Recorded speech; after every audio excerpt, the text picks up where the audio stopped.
Hi guys, thanks for tuning in. It's been a very, very busy week, but what I'm going to do, I'm going to start with things coming up this weekend. First off, tonight, Friday night, the Summit Varsity starts their playoffs, and they start off with West Morris. So this is going to be a big game for Tim, his first playoff game on the varsity. I'll be rooting for him, and if you want to watch the game, you can send me an email. Here's my email address. And I'll send you the link that you can get on, so you can get on the internet and watch the game. It's actually, they do a pretty good job of it. That's Friday night. Now, Sunday morning, Eileen starts the run in her third New York City Marathon. Her bib number is 28960. She'll get off at 11:20. And again, the marathon will have a website, and if you have that bib number, 28960, you'll be able to find her. And of course, the other thing coming up this weekend is we have Spring Ahead, Fall Back. And what I intend to do is to set the scale back 20 pounds. It's the clock, not the scale. What? No, you turn back the clock, not the scales. Well, I'll set the clock back, but I think I'm also going to set the scale back. The scale works for me a whole lot better than the clock does. Idiot. Let's go to the news that took place this week, and I'm going to start off with last Saturday, where we had in Vero Beach, we had this costume car parade, which was supposed to substitute for the dog costume parade. Which wasn't held at all. Here's how the car costume parade went. Well, as you can see, I guess you can't see, I'm just showing a few shots, but it was really a kind of a bust. Number one, the parade was only about 5 blocks long. We got there a couple of minutes late, but we didn't miss very much at all. And I guess it's hard to decorate a car, and there actually weren't that many little kids there. I mean, they had, as you see here, we're going up in Sexton Plaza, which is where the judges, I guess, were and everything. And they had people giving out candy and stuff like that, but there weren't really that many people. There were more people for last year's dog costume parade than there were for this thing. So, and, it was a pleasant morning. You had all these tents. I don't know why they were out there on the beach, but I guess they were doing something. I don't know. Big bust, disappointing. Big disappointment. The dog costume parade is much, much more entertaining. That was Saturday. On Tuesday, Tuesday, Election Day, I decided to go out for a shoot at the Stick Marsh boat landing in Fellsmere, the next town up. And, the Stick Marsh boat landing, you get access to a lot of really great-looking birds. But here's how that went. I'm over at the Stick Marsh boat ramp, and behind me over here are these two little islands that are normally full of birds. They're all gone. I don't know if it's because there's some construction going on over here, or as one of the guys at this boat ramp said, that maybe it's too early, maybe they're not here.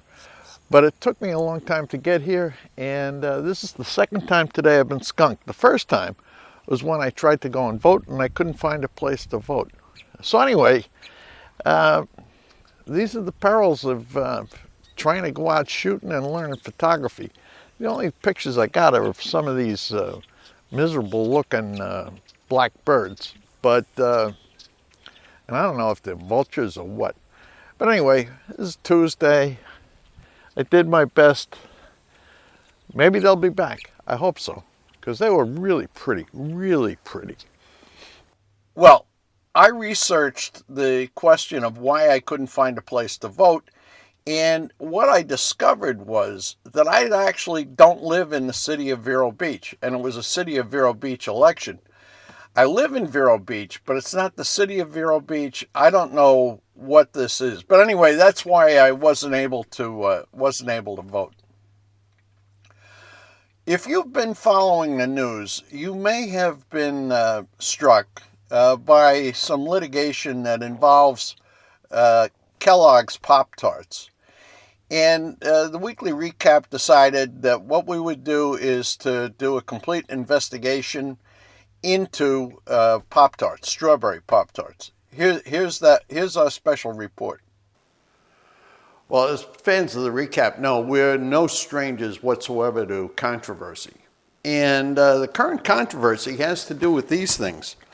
Pop-Tarts, specifically strawberry Pop-Tarts. There's a woman in New York named Elizabeth Russet who says that when they call these things strawberry Pop-Tarts, it's deceptive advertising, that it's mostly apples and pears in here and it's not really strawberry, and if she knew that there weren't really strawberries in it, she wouldn't have bought it, or if she wouldn't have paid as much as she did. So she sued Kellogg, and they're bringing on this big class action suit. So what we decided to do is let's get the recap in the middle of this and figure it out. Now, I've got to say, I've never, not that I can recall, I don't think I've ever had a Pop-Tart in my life. So I went to the store and I bought this box. It's actually got 8 of them in here. And the idea is, let's try them and see what it is. And I'm noticing on the ingredients in the back that it does say that it's got apples and pears and it's got dried strawberries in it. But does this thing taste like strawberries? Let's find out. So we'll open the box. Okay, it's got 4 of these aluminum envelopes in here. And let's see what it says to do. Luckily for somebody like me, they do print directions for Pop-Tarts on it. So let's see, for the toaster, remove foil before heating. Good tip. Okay, that's the first direction. All right.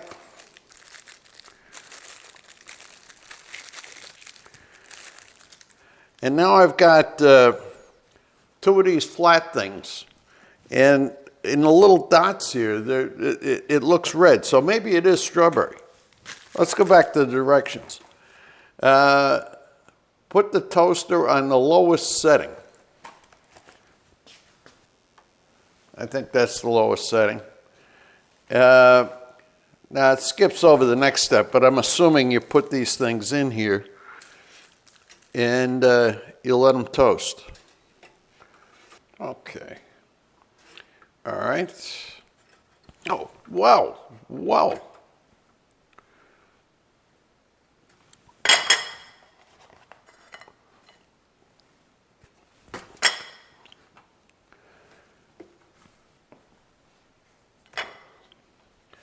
Those are hot, really hot. Let's see what the next step in the directions is. Let cool before reading. I would say that is a really good idea. So I'm going to let them cool.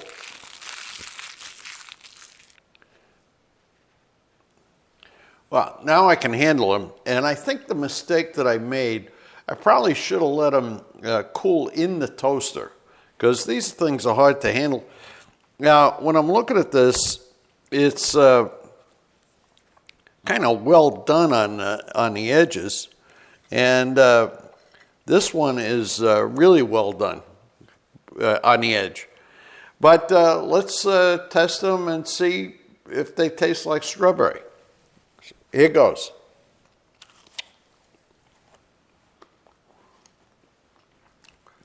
I think that tastes pretty much like strawberry. Well, really, what it tastes like is toasted cardboard with some strawberry in it. But I don't know. It's a pastry. It's not my cup of tea. I wouldn't have this for breakfast. I'm a Cheerios, Raisin Bran type guy. not a Pop-Tart guy. But it does taste like strawberries. So I think Kellogg's is going to win this one. You know, this summer we studied analyzed the lawsuit against Subway for their tuna fish sandwiches not being tuna fish, and we concluded that it really tasted like tuna fish, and that lawsuit got thrown out, just dismissed. The judge fundamentally said it's ridiculous, and I think whatever the judge is who's going to decide the Pop-Tart thing, I think he's going to do the same thing. He'll probably try it like me and say, oh, it's pretty much strawberry. Well, that's our report. Kellogg's Pop-Tarts, strawberry flavor. Kellogg's wins. Well, there you have it. We report, you decide, you figure it out. You may want to try strawberry Pop-Tarts yourself, but if you don't, you don't. You can just go with my report. Okay, and finally, this week, as I teased in the what do you call it? The bookmark or whatever it is that goes with these videos. I'm ready to announce the theme for this year's Christmas party. Here you go. Well, this is the time of year when I announce the theme for this year's Christmas party. And I was thinking back to last year's. And I was impressed, and I know you were too, with Dennis's group entry. So I decided to figure out a theme that would play into group entries. So this year's theme, all in the family. All in the family. And remember, the criteria here are humor and imagination, cleverness. And I've decided that if you wish, you may submit a video entry. It may give you more time to pull something together that's a little more complicated than you otherwise might do. So anyway, this year's theme, all in the family. I'm looking forward to judging and seeing all the entries that come in. See you then. Well, I want to wish everybody really good luck with it this year. I'm looking forward to it. I thought last year was sensational, and I'm certain that this year will be too. So remember, all in the family. That's the theme. And, okay, so for this weekend coming up, remember the Spring Ahead Fall Back. Be sure to root for Tim. Be sure to root for Eileen. And next week, I'm going to have a special report on the Vero Beach Yellow Pages. It got delivered this week, but it came too late for me to put a report on it into this week's recap. So be sure to tune in next week to get a full report on the Vero Beach Yellow Pages. So that concludes it for me. I hope you have a great weekend. I hope you have a great week, and we'll see you again next Friday. Take care.